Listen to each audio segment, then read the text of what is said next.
I think what people get caught in is this analysis paralysis, because now there's so many resources out there. How are you ever going to get through all of them? You're not. Right. So you just have to figure, at a certain point, you just got to pull that trigger and just do it. And if, maybe a home run, maybe not, but you'll learn in the process. You're listening to Investing for Good, a show that brings you the stories and strategies of people who are investing to build a legacy for their families, create a meaningful and intentional life by design, and impact the world around them. And now, here are your hosts, Annie Dickerson and Julie Lamb. Hey everyone, Annie Dickerson here together with Julie Lamb, and today we've got another fun solo episode for you where it'll just be me and Julie shooting the breeze, talking about what we do. How are you, Julie? I'm doing well. How about you? You ready for this episode? I'm super excited because I get the chance to interview you and find out more about your journey. Ask all the questions. Yeah. Yes. I'm super excited because you've done so much in real estate investing in your own personal deals. And so really curious to kind of deep dive into that, because I still am not at your level when it comes to doing these personal deals. And you are at, what are you at now? 25? We've sold off some. So we sold off some at the peak last year. So I think we're down to about 20 now. 20. overall. Okay. There was a time though where, since we've been working together, that you were almost at 50, right? Yeah. There wasn't almost, there? Yeah. Yeah. I remember that because you said, I think you had the 25 and you guys were looking at a 25 unit, right? That's right. We were super close. Tell us about buying that first property, what it meant to you guys, and then what happened from there, and how you went to, and tell the story about A, B, C, D, and tell us about that and how you got, what letter are you guys at now? I guess whatever the 20th letter is. So we're we're at golf now. So what Julie's talking about is we name our investment properties after the letters of the alphabet. So we have Alpha, Bravo, Charlie, Delta, Echo, Foxtrot, and Golf. And so that's where we stopped with our personal investments, where we started picking it up more with the passive investments. Got it. But hotel, funny enough, which was BH, was the one where it was going to be a bigger multifamily, which was going to be 25 units. We didn't follow through with that one, but that would have been funny. But yeah, going back to that first one, in that previous episode, you had talked about house hacking and renting out the rooms in that single family home you had bought in Oakland. Well, at the time my husband and I were in our early 20s. We had just gotten married. We were living in Washington, D.C. and we started looking at houses. We hadn't saved up very much, to be honest. Yeah. We were just like, well, we got married. The next thing on the checklist, let's see. Yep. Buy a house. Buy a house is the next thing. Yeah.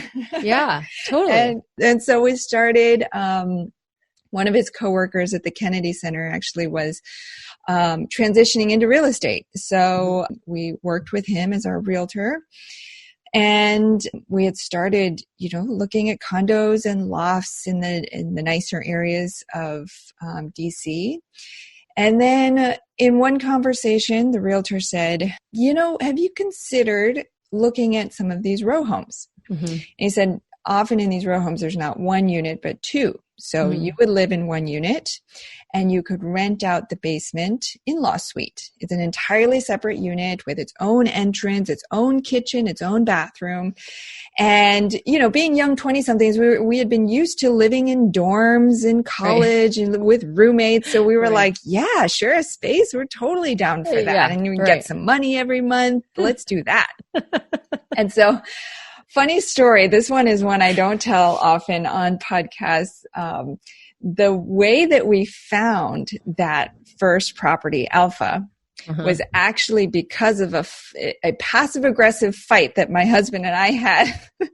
At the time, I was very passive-aggressive, wound very tightly. So we had been looking at houses. We had even looked at a fourplex and fixers and all of this stuff. We were just looking in general. This was 2008. A lot of things, unbeknownst to us, were happening. We didn't fully understand the economics at the time. We were just looking at what was on the market. And then one night he happened to go out with friends.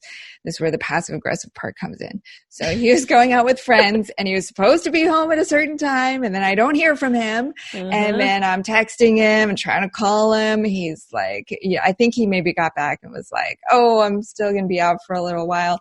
And I'm like, what? Are you serious? You said you were going to be home at this time. We were like newlyweds. Like, come on. And so I'm like, fine. Forget it. I'm just going to bed. I'm going to bed. Forget about it. And so I turned everything off. I turned off the lights and I lay there in bed and I was just so mad. I was just like, I can't believe he did this. I couldn't sleep. So then finally I was like, forget it. I turned the lights back on. I got out my laptop and I started looking at properties. And so I'm scrolling through, and there was the new one that had been listed that day, and it was a foreclosure. And sometimes in life when you just know something.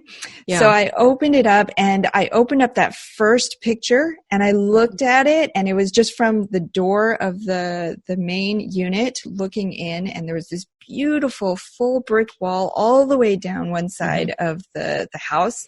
And I looked at that and I was like, oh my God, this is the one. And I was like, in that instant, all of my anger just dissipated. I was just like, oh my gosh, this is the house. It was a foreclosure, and so it was priced below market. And I was like, wow, this looks like it's in really good shape compared to a lot of the other properties we had been looking at. And so I'm like digging, I'm looking at the neighborhood, I'm looking at comps, like the basement in-law suite, what we could rent that for. I'm trying to figure all that out. So by the time my husband actually made it home, I was no longer angry. I was like, honey, look at this. I found this property. And so that was the one. That was the one we purchased. And had we not had that fight or argument or whatever it was, we may never have found it, which is just crazy.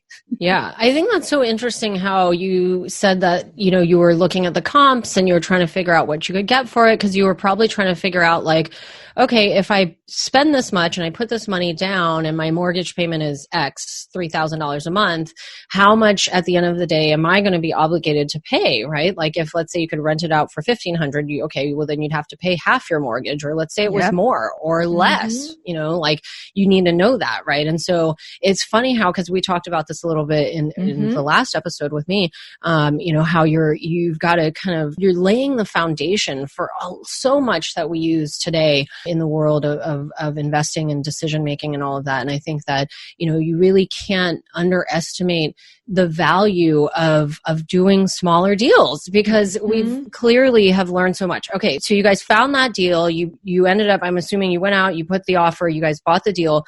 Was there anything in that first deal that you, like skill sets you've learned, knowledge you acquired in doing that first deal that is stuff that still helps you like today in making investment decisions? You know that poster that's like everything I need, I learned in kindergarten? Yeah. That's how I feel about that first property. It's like everything I know about real estate investing and multifamily and syndication, it comes back to that very first deal, because we learned so much on that first deal. Like all these little tidbits that you can only learn, I think, if you're on the ground and you're in the property and you're in the weeds day to day.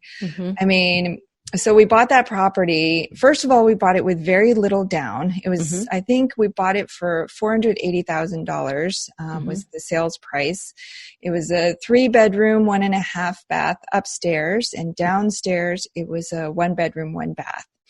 And it was in the Columbia Heights neighborhood of DC, which was up and coming at the time. And it was about 2 blocks away from the only Target in the city. And that's gold right there.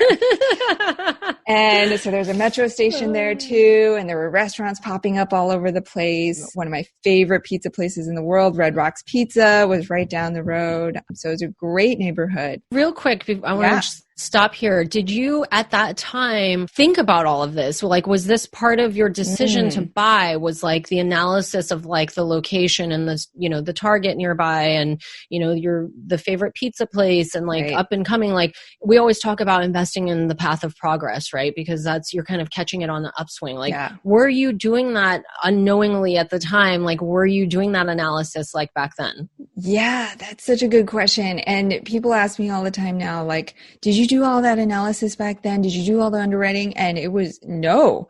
It was, I mean, on some level, I think I knew, but I certainly didn't have the spreadsheets. I didn't do the formal research that we now do on the markets and submarkets.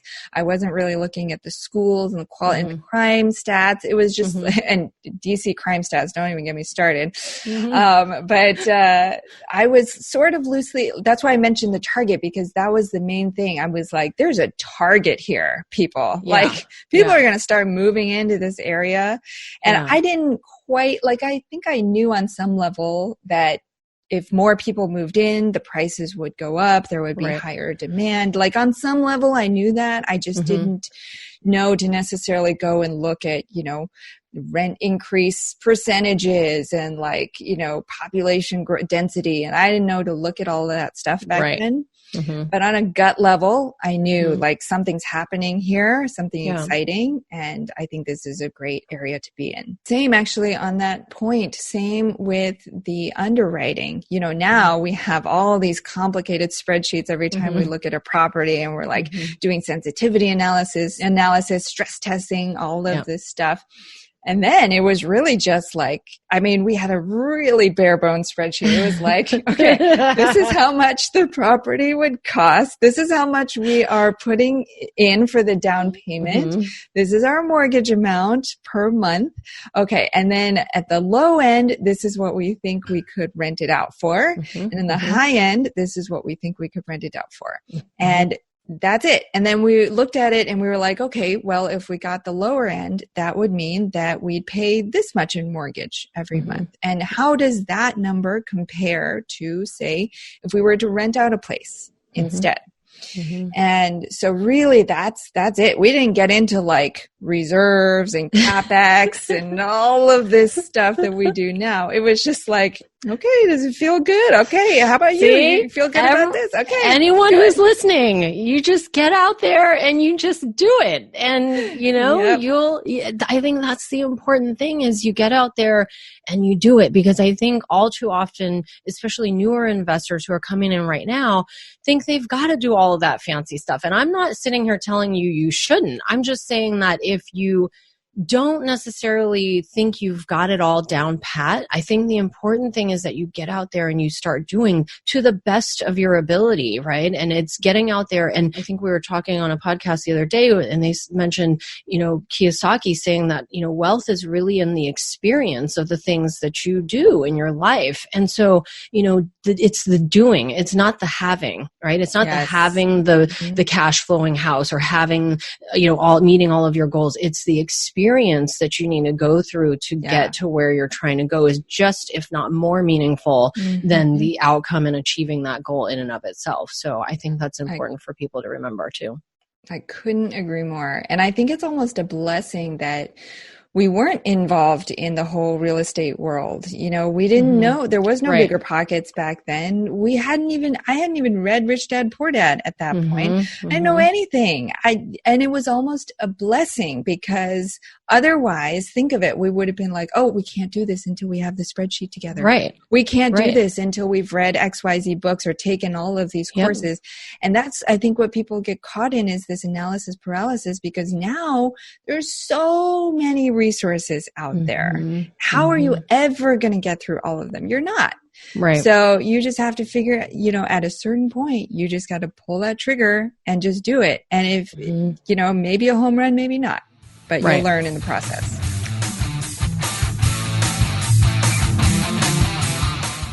Have you been thinking about investing in real estate, but aren't sure you have the time or the desire to manage the investment? Perhaps you're afraid, like we were, that you'll make the mistake of choosing the wrong mortgage or the wrong team and lose your entire investment. Well, that's exactly why we created the Goodegg Investor Club. We do the work of identifying solid real estate investment opportunities in the best markets around the country and then partner with you to acquire these investments, and then we'll all share in the returns. We'll identify the growing markets, strong, experienced teams, and the solid deals. We do all the heavy lifting of managing the tenants and the renovations, and as a passive partner, you get to enjoy all the benefits of investing in real estate, monthly cash flow, long-term appreciation, and the ongoing tax benefits. When we first discovered passive investing through real estate syndications, we realized it fit perfectly into our busy lives. We could put our money to work for our families, work less, and get more time back in our days so that we could focus on what matters most and discover our true passion and purpose in life. We've now helped hundreds of people invest passively in real estate syndications and are seeing the positive impact it's had on their lives. We invite you to partner with us by joining the Goodegg Investor Club today so you can start putting your money to work for you and get more time back in your day, because we know that when people have more time in their days, they can do the true work they were intended to do, and the world will be a better place.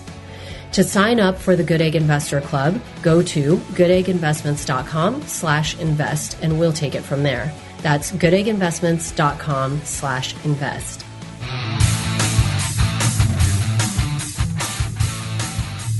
So you bought that first place, you did your semi-underwriting and analysis of the location.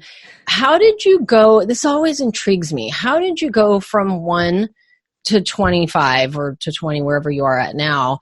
What was it? Because I think it was, you had mentioned a few years ago that you discovered a market and you were like, this is it. And it was just like, I'm going to buy everything I can get my hands on here. Yeah. So tell us about that, because I never went through that. I only have, a handful of properties at a time. I've never gotten to a point where I said, okay, I'm going to max out Fannie Freddie, and I'm going to do the 10 on my husband, 10 on me, and all of that. For anyone who's listening and doesn't know what I'm talking about, you're only allowed to have a maximum of 10 loans in your name and your spouse's name, or somebody else's name. So personally, you're only allowed to have 10.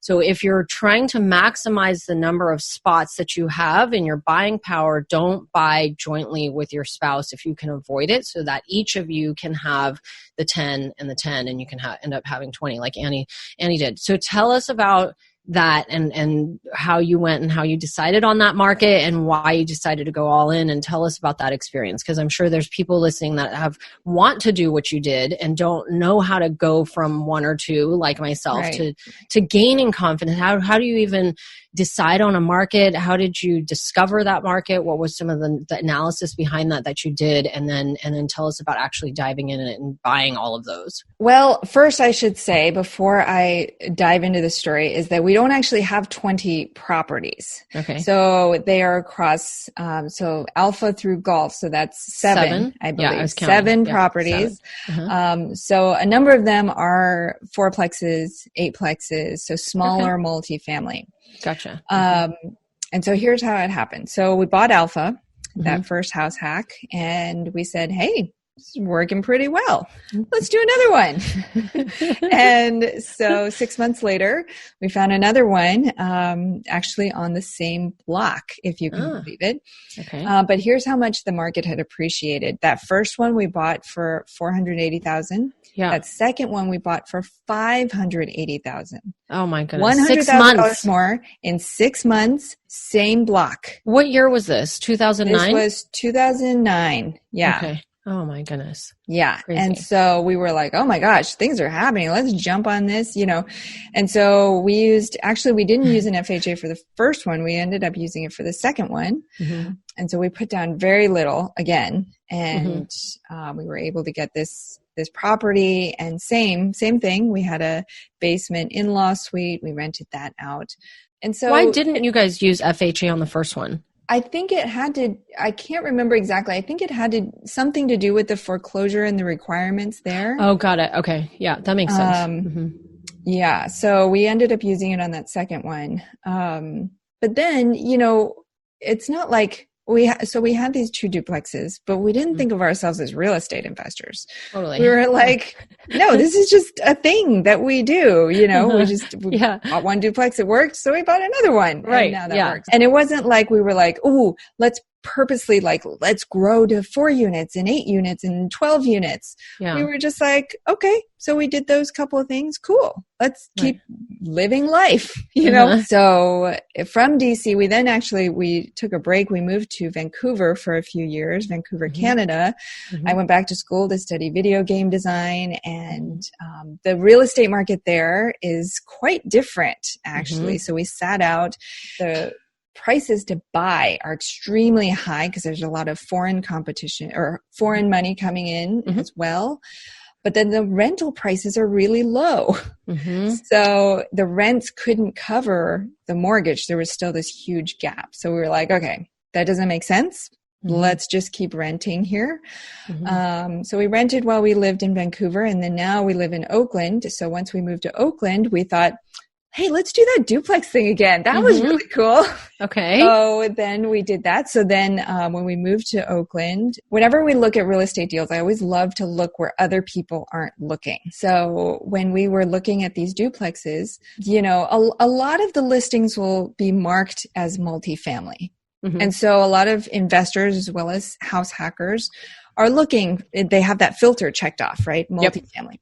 Yeah. But then I look at that, but I always also look at single family homes with at least, say, 4 or 5 bedrooms. Because there's a chance that even if it's not a legal or a full-sized in-law, that there's an opportunity there. Sometimes there's like a bedroom with a separate entrance or something like that.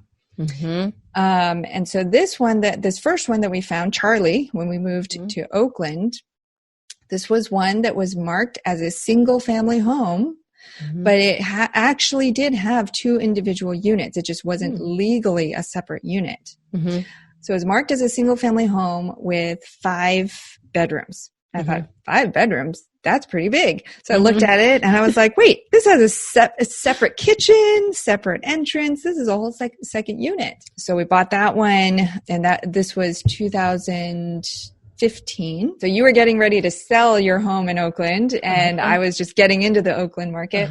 So this was 2015, and then I think it might have been 2014. Okay. Because in 2016, we then bought Delta, which is the home we're living in now. Okay. So Alpha, Bravo, Charlie, Delta. So now we're living in Delta. It's also a duplex. And so then, that's 8. So we're at 8, right? Yes, we're at 8. Delta's 8. Okay. Yes. And we were happy, with this duplex model. We were just like, let's just keep doing that. Let's just save up enough money and we'll just do it again, rinse and repeat, right? In 2017, after we had bought Delta, I started to get more interested in real estate investing. And I said, okay, let's do more. Like, I want to do more. Let's do another duplex. Let's grow this thing faster. Instead of doing one every few years, let's do like 2 in 1 year. Let's see if we could ramp it up. Then I started looking around in Oakland. As you know, I was like, holy crap, with 2 kids, and my mom also lives with us. I was like, oh my gosh, we have to have at least 4 bedrooms for the main space, and then a second unit, and it's going to be like $1 million or more. Yeah. And then we have to save, $200,000 or more for the down payment, and we can't do that twice a year. Like, how are we possibly going to do that on my salary? And my husband was a fledgling real estate agent at the time. Like, this is impossible. So that's when I started looking into out-of-state investing. So I'm going to save that story for another time, because there's so much we should dig into there around how to find the markets and the brokers and the lenders and all of that stuff.